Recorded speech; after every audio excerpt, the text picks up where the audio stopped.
Today marks day 22 of the CCNA 200-301 course.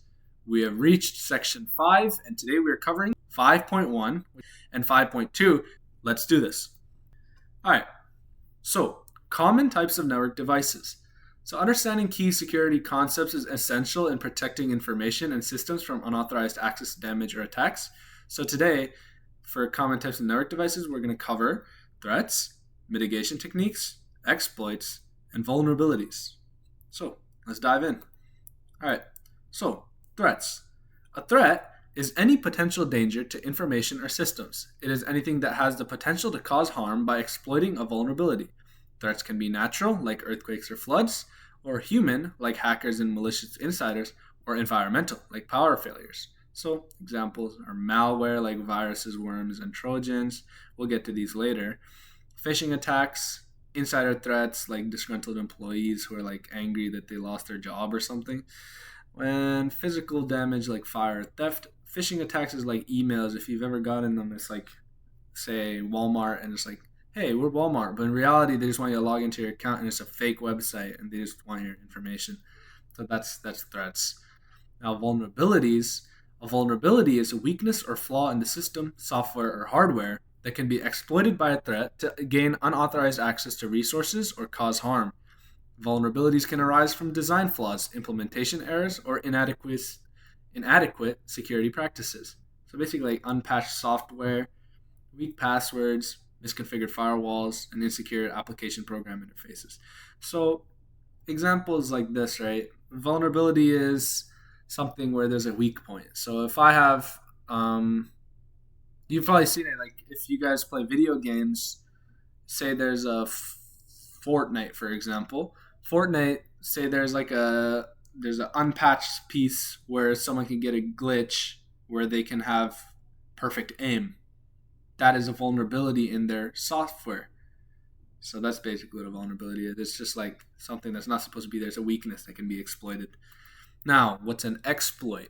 An exploit is a method or technique used to take advantage of a vulnerability to breach the security of an information system. Exploits can be in the form of scripts, software, or tools specifically designed to take advantage of vulnerabilities. So examples are buffer overflow attacks, SQL injection, cross-site scripting, or exploit kits. So that's what happens. See, vulnerability is what we just talked about. Exploit is taking advantage of that weak point, So that's what an exploit is.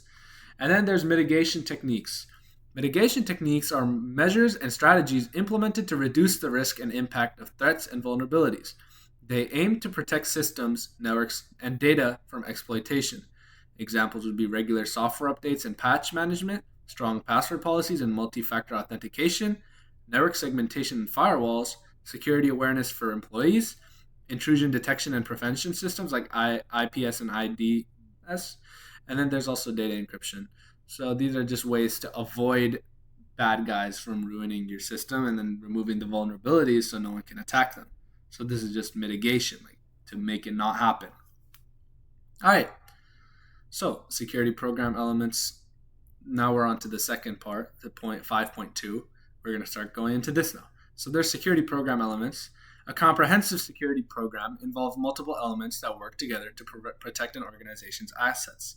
So in this one, we're going to cover all what they want. So user awareness, physical access control, and training. Let's do it. All right, so user awareness. User awareness is the foundation of any security program.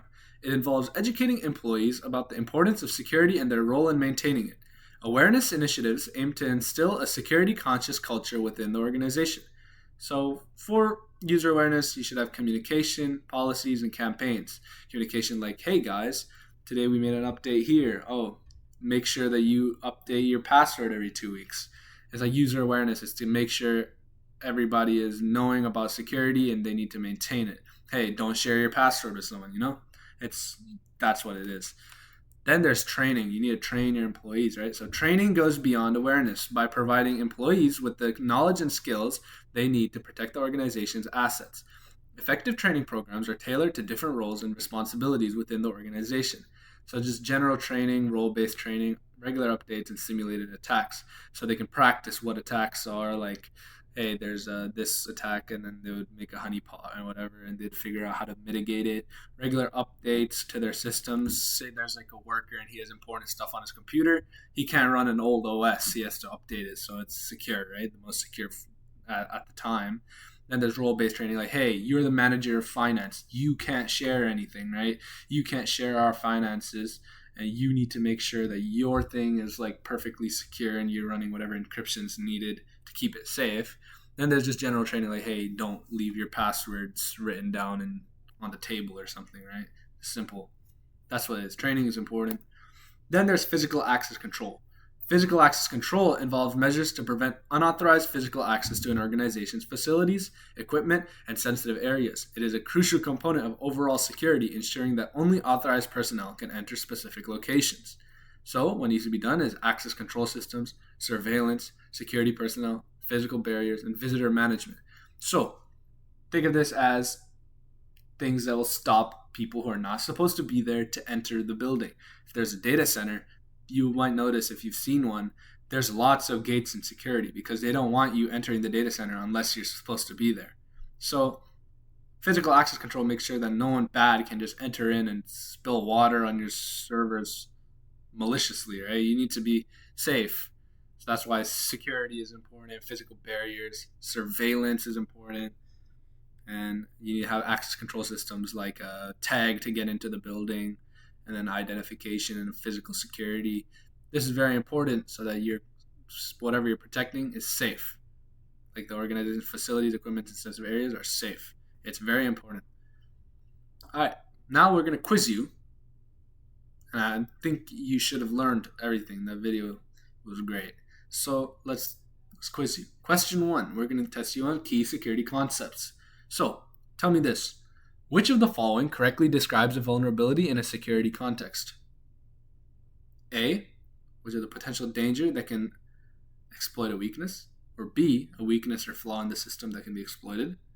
Or C, a method used to exploit a weakness? Or D, a measure taken to reduce the risk of threats?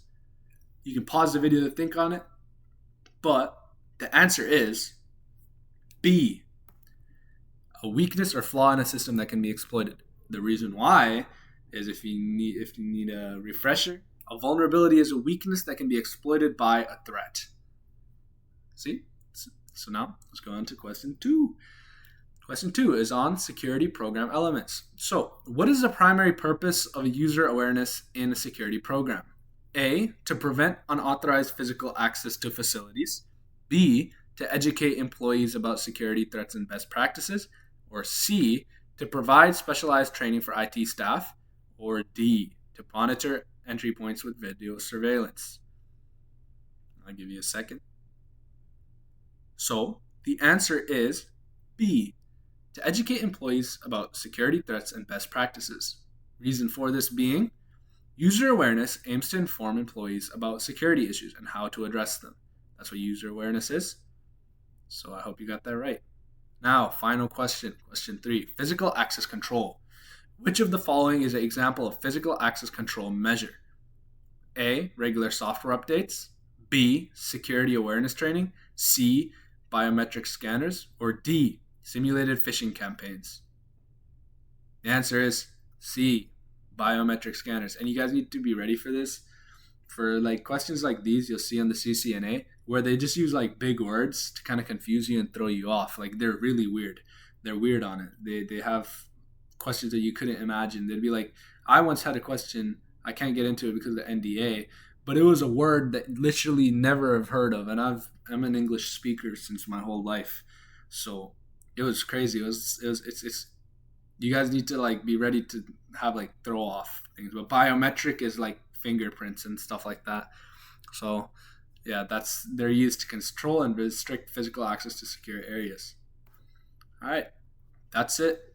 Thanks for watching, guys. Please like, comment, and subscribe, and let me know about any advice that you have in the comments below. And thank you for watching. This is Daud N Networking Labs, and I'll see you soon.